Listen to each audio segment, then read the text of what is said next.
Healthy relationships don't just happen, they're built intentionally, daily, and not always perfectly. Why do some relationships thrive while others slowly fall apart? The difference isn't luck. In today's episode, we are going to talk about simple habits and communication shifts that can enhance your relationships. I'm sharing proven ways to build healthier, stronger connections. I am Belinda Ellsworth, and let's get into it. So, we have been working on a series of goal setting in the 5 different key areas of your life. And it's important to have a healthy, well balanced life, that we don't just focus on our business goals, that we don't just focus on maybe our personal growth. Those are 2 important ones, but also there's health. There's also relationships. And then, of course, there is what do you do outside of all those things for yourself to add additional joy, whether that is hobbies or clubs, organizations. What do you do that adds additional joy into your life? And that will be the last one of these 5 different pillars that we are going to cover. So before we get into how to build healthier relationships, I want to talk about some of the key relationships in your life and maybe some areas. So we're talking about goal setting. So what kind of goals? People always ask me, what do you mean setting goals with relationships? There are different ways that you can set different goals depending on that relationship. So let's talk about the first one is your spouse. Or significant other. So what can you do to really help grow that relationship, or bring it back to life, or do anything that you can in that area? So one thing might be a special date night that you have where you're actually getting out of the house doing something. Especially if you have small children, it's really good to have one night of the week. If you can't get away at least one night of the week, then try it at least 2 times in that month. Like, we're going to set aside a special night for us to get out, and maybe it's just to have dinner, maybe it's just to have some quiet time together. So there's date nights. Then there's maybe a financial night or day that you're going to set aside. There's 2 things that really can really take toll on a relationship. And that is your children and their activities. I mean, that can be a point of contention sometimes. And your finances can be a huge point of contention. And what I find so often is that couples don't actually take the time to sit down and say, let's spend once a week where we touch on our finances, what bills are still owed, what needs to be paid, who's taking care of what, where do we stand.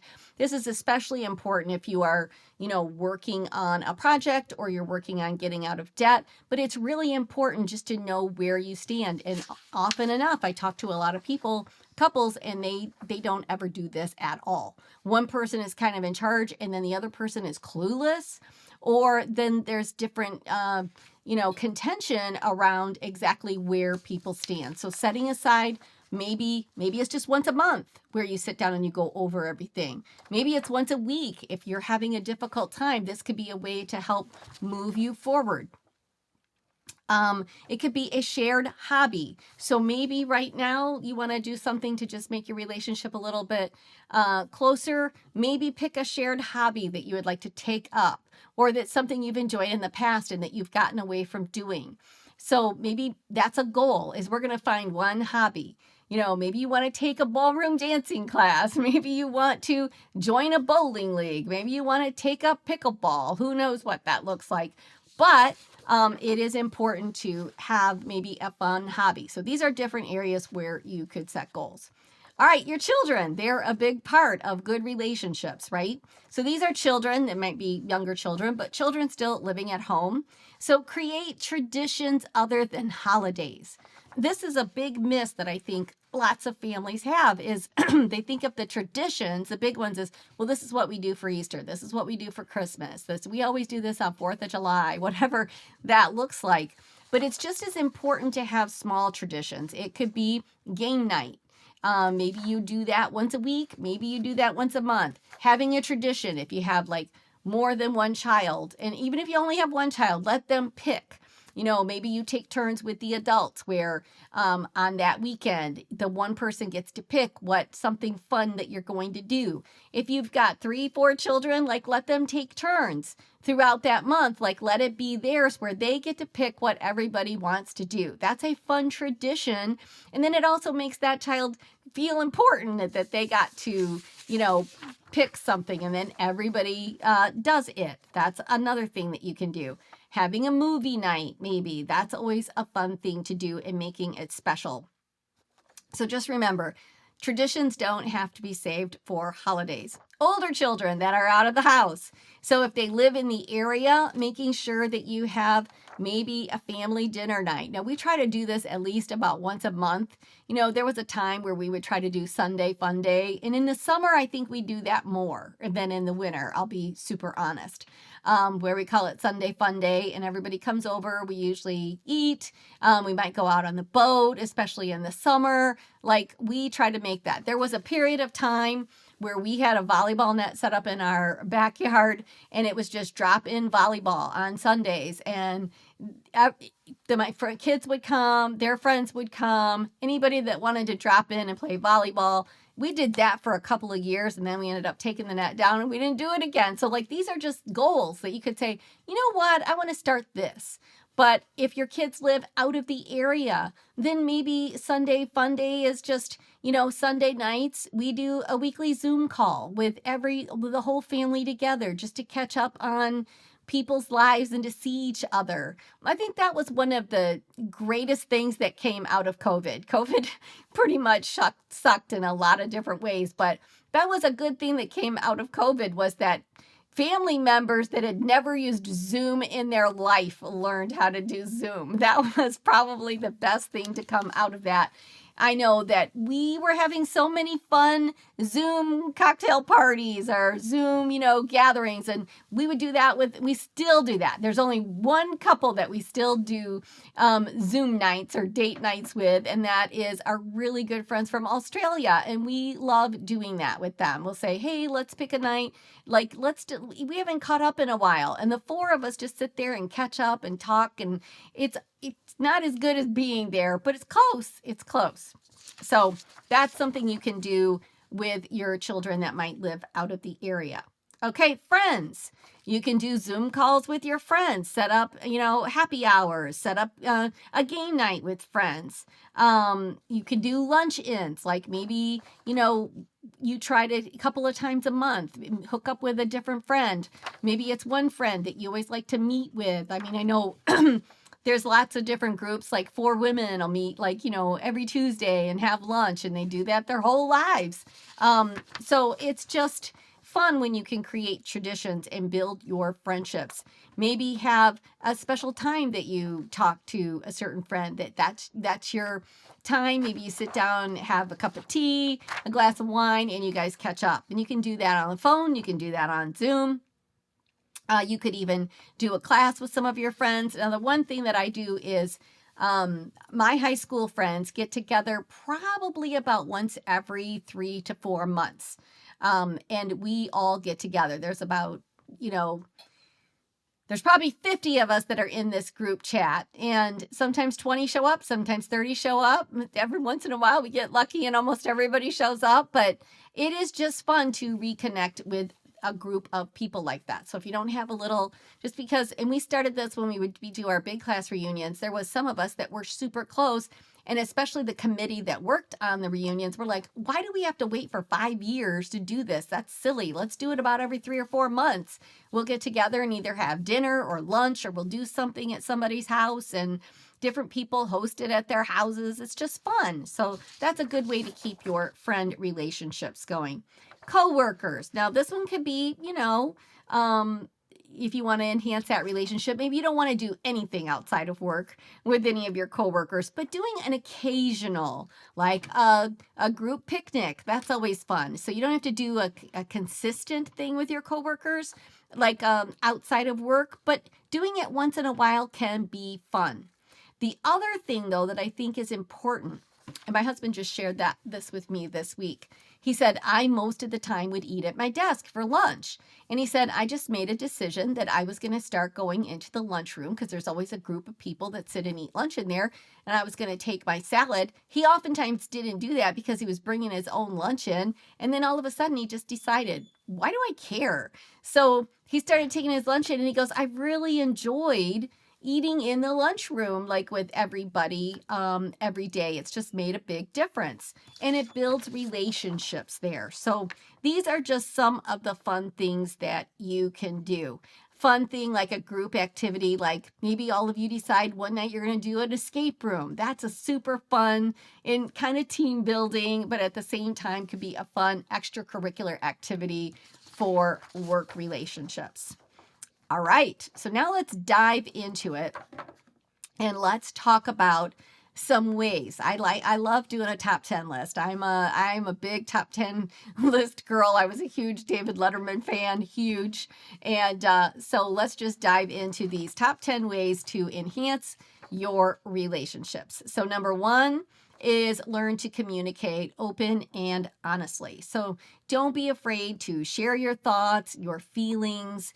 The more that we keep everything to ourselves, the more we are going to put a bridge in those relationships. So good communication openly and honestly. If everybody knows where you stand, there's never going to be room for misunderstandings. That's what is a breakdown in relationships is misunderstandings that some people don't even know that you're feeling or have because it's something that you're just thinking. And because there's no communication, then we start to build a story in our head. And remember, the story you tell yourself is the one you will believe. So that's important. The second one is practice active listening. This can be really hard for some people, but you have to, when you're listening to another person, when they are telling you something that is of importance, you need to active listen. Active means looking at the person, nodding, making a connection, not scrolling on your phone, not looking down at your phone. When you're in a meeting, like a networking event, it isn't looking over your shoulder, looking at who else might be entering the room. Active listening is looking at someone. Active listening is also not thinking in your head about what you want to say next, about what you're going to add to the conversation. It is actually hearing that person and how they're feeling, what they're thinking, what they're sharing with you. Like you can tell somebody something really exciting. Like I can share something with my husband sometimes, and I know he's not fully listening because it'll be like exciting, and I'll go, what do you think? And he'll go, yeah, that's great. What? Like that was awesome. What are you talking about? So active listening is important. Number 3 is build trust. If you want good relationships, they need to trust you. So that means honesty. It means integrity. It means doing what you say you're going to do, knowing that people can count on you for what you said you will do. It isn't canceling everything at the last minute and then always like you become that person like, I knew they wouldn't show up. I knew that they wouldn't come. Oh, we got the call. I knew that they wouldn't make it. Have you ever been in a group of people where they say that about the person who calls at the last minute and says, oh, I'm not going to be able to make it after all? That's who you become and get known as. So if you want to build healthy relationships, build trust with those relationships. Number 4, show appreciation to the people that are important to you. Compliment them, show appreciation, let them know you're grateful for them. These are the things that go so far in a relationship. Saying thank you, saying, oh, that means so much. I can't tell you how much that means to me. Like letting people know how much you appreciate them. Number 5 is respect boundaries. So when someone says, no, or I can't do that, or I don't want to do that right now, respect that. If someone says to you, oh, I am not eating sweets right now, don't say, oh, one isn't going to hurt you. If someone says that they don't like doing something, respect those boundaries, because when you make people feel uncomfortable, or awkward, that doesn't grow relationships. That starts to build a bridge in that relationship, because then you don't want to go hang out with that person if they're going to make you feel like, this last year when I got on my health journey, one of the big things that I just sort of eliminated, I eliminated sweets, but I eliminated alcohol. And when I'm in a social setting now, It's so funny at people's reaction. They're like, "What do you want to drink?" And I'm like, "Oh, soda water's great with lime." And they're like, "Oh, you're not having anything to drink? Like, why? Oh, come on, just one isn't gonna hurt." I'm blown away by this. That is not respecting someone's boundaries. So if you want to build those relationships, respect boundaries. Number 6 is manage conflict constructively. So we're not always going to agree on everything, but when we manage this constructively, meaning if you have a conflict, first, let's talk about it. Number 2, don't talk about it in anger. Don't talk about it in raised voices. Talk about it. Don't hurl insults at people when you are having a conflict with them. Saying things that are unkind. So instead, let's have a conflict resolution. I'm going to talk more about this, but we've got a great personal growth and development book. And in that is a sheet on conflict resolution. It is awesome. In fact, I think I might just put the worksheet for conflict resolutions in here because it is so important, so that you can sit down and say, what's real, like how to work through that conflict. It's actually very, very good worksheet. So if you go down to the descriptions, we'll have a link for you where you can get that free conflict resolution sheet. All right. Spend quality time together, number 7. So make sure that you're setting aside time that is fun. Do fun things. Have some fun time. So we've already kind of talked about the different people in your lives that you want to do that. So spend quality time. Number 8 is support each other's growth. So maybe one of you is having your time in the sun, right? Maybe your career is boosting. Maybe it is going really, really well. You have to support that. It might not always be your time to shine, but if we're supporting the other person in our life when it's their time to shine, don't make it about you. Don't turn it back into you. Support the other person. The other one, number 9, practice empathy. So we need to learn to put ourselves in other people's shoes and what they're going through and how they're feeling. I'm a pretty strong individual, and I'm pretty goal oriented. I've gone after things. I'm pretty confident, but probably the hardest thing I've ever gone through in my whole life. I went through my divorce. That was tough. I did get through that. But one of the toughest things that I've gone through in my career certainly has been COVID, because my whole business changed and I lost my identity in that. I truly did lose my identity, and that's a horrible thing when you've had that identity for a long time. And when I would talk to my friends and just say, it's really tough, I got from, I would say 99% of people, and I know they were just trying to be supportive, right? Oh, you're going to figure it out. Oh, it's all going to work out. Well, I didn't see any way in the world it was working out. I would have liked someone to have been more empathetic with me and saying, gosh, I'm so sorry you're going through that. And maybe being more solution oriented instead of just being the person telling me that I'm the smartest person that they know. I will figure it out. I'm really strong, because it never made me feel heard with the majority of my friends and colleagues. It's truly. So that's an important piece to keep in mind. Practice empathy. And number 10 is maintain mutual effort. So don't be the person, I have one of my best friends, but I'm always the one that makes the effort. I'm always the one that reaches out. I'm always the one that invites. And I don't see that mutual effort, and it makes me sad sometimes. And I know probably some people feel that way about me, but I try to remember, I need to be the one to reach out to them. I need to be the first one to say, hey, why don't we get together? Why don't we do something? And when you say, hey, let's get together sometime, that is so easy to say. Pull out your calendars and set a date right then.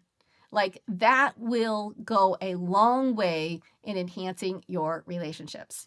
So I hope you loved what you heard today. I hope that you will set some goals in some of these different areas. I hope that these top 10 tips will help you, that you can put into practice. I'd love to see in the comment, what's one of those that, what relationship do you really want to work on in setting some goals this year? And then what was your favorite tip? One that you think wow, I do need to work on this. I would love to hear that from you. Thanks so much for watching. I hope you watched to the end. If you do, drop a heart in the comments, and also don't forget to subscribe. I'm really trying to grow this channel. We've had the channel for a while, but I primarily used it to post some of my past podcast episodes. But this is like new, doing this on a consistent basis. We've kind of launched this a couple weeks ago. So I'd super appreciate your support. Hit subscribe. And if you loved what you heard today and you have someone in your life that you care about, that you think that they will enjoy this too, then make sure you share it. And don't forget to go down into this description and grab your free conflict resolution sheet. Thanks so much, everyone. We will see you tomorrow.